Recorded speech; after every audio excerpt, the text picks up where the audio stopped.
Hej, mit navn er Mikkel, og jeg er 21 år gammel, og jeg er her i Shanghai for at studere kinesisk med LTL Mandarin School. Hej, jeg hedder Tobias. Jeg er 21 år gammel. Jeg er fra Danmark, og jeg er her i Shanghai for at studere kinesisk på LTL Mandarin School. Så for mig, der handler det her med at være i Kina, det handler rigtig meget om at møde en anden kultur, samtidig med at man selvfølgelig lærer et nyt sprog. Kinesisk, det er et sprog, som i høj grad kræver, at man er i landet for rigtigt at forstå det. Jeg tror ikke rigtigt, at jeg ville få det samme ud af det, hvis jeg studerede kinesisk hjemme i Danmark. Nej, jeg tror også handler meget om, vi var i Kina sidste sommer, og inden jeg kom til Kina, havde jeg egentlig regnet med, at der var rigtig mange herude, som godt kunne noget sådan helt simpelt engelsk. Man godt kunne gå ind på en restaurant og bestille noget mad, og godt kunne bestille nogle togbilletter og sådan nogle ting, men folk ude, de forstår intet engelsk overhovedet. Så den der oplevelse med at komme ud og stå og være fuldstændig markedsløs, når man vil gøre noget, det var ret vildt at prøve, og det var egentlig det motiverede mig ret meget til at sige, det kunne jeg virkelig godt til mig at prøve at lære.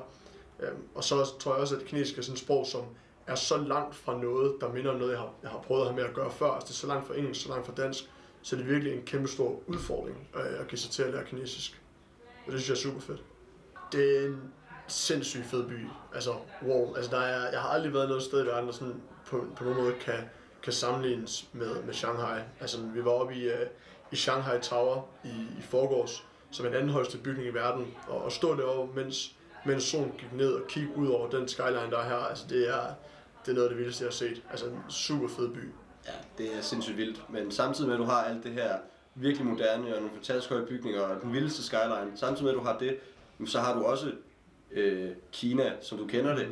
Ofte når du kommer til Shanghai, så ser du kun The Bund og de store bygninger og alt det flotte, som egentlig på mange måder er ret vestligt. Men du skal ikke ret langt rundt i Shanghai, før du hurtigt opdager, at det er Kina, og det er ligesom resten af Kina.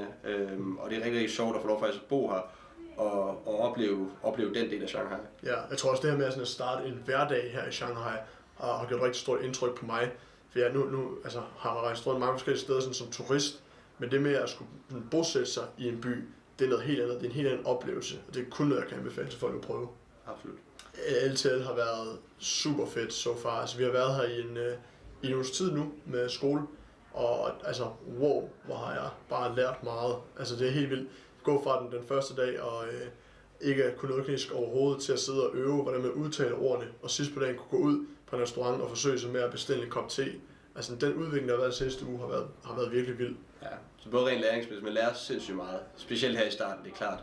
Men det er også sjovt, når man lærer. Lærerne er sindssygt dygtige, og de er virkelig gode til at formidle stoffet, men samtidig gør det på en sjov måde. Så det er ikke sådan noget, at de står op ved en tavle og tegner på et whiteboard i 2 timer.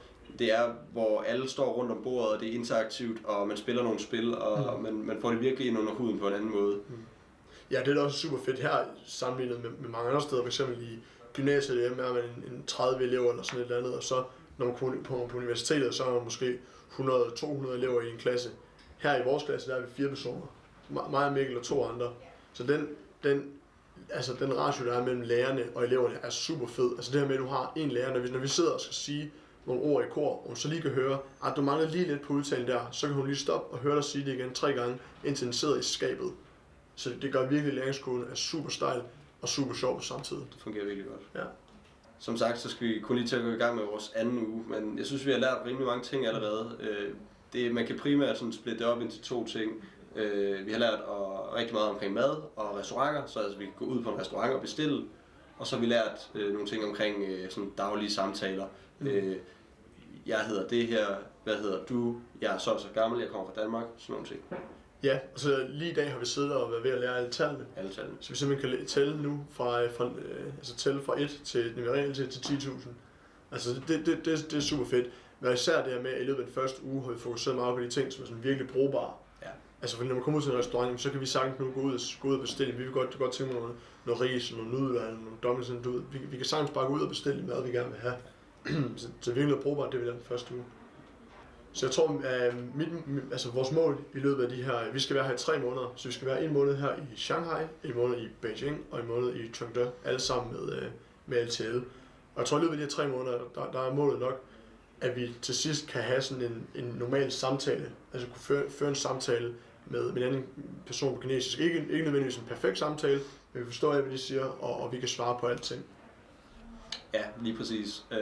Og hvis man sådan skal kvantificere det en lille smule, så vil det være det, der hedder HSK3. Og HSK, det er det kinesiske system for, hvor langt du er kommet i forhold til at lære kinesisk. Hvis du gerne vil vide lidt mere om det, så kan du se LTL's video om det. Den forklarer det rigtig, rigtig godt. Mikkel og jeg, vi er taget her til Kina for at lære kinesisk, men vi er ikke bare taget til kun for at lære kinesisk. Vi har givet os selv en udfordring. Vi udfordrer os selv til at finde ud af, hvor meget kinesisk kan vi lære på 90 dage, når vi bor her i Kina. Og den udfordring har vi faktisk også besluttet os for, at vi vil lave daglige vlogs for omkring her på YouTube. Så hver eneste dag, der lægger vi en vlog om, der handler om, hvordan er det at leve her i Kina, hvordan går det med vores kinesiske, hvor meget lærer vi. Og det kan I selvfølgelig med i på YouTube, hvordan vi går hver eneste dag, hvordan vi udvikler os, og hvad man kan forvente at nå på 3 måneder, og hvad man kan lave her i Kina.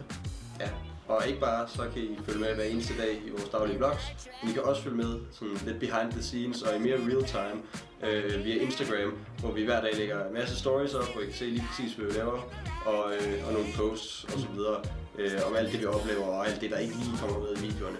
Så det kan I følge på CY_vlog. YouTube, det kan I finde på Challenge Yourself.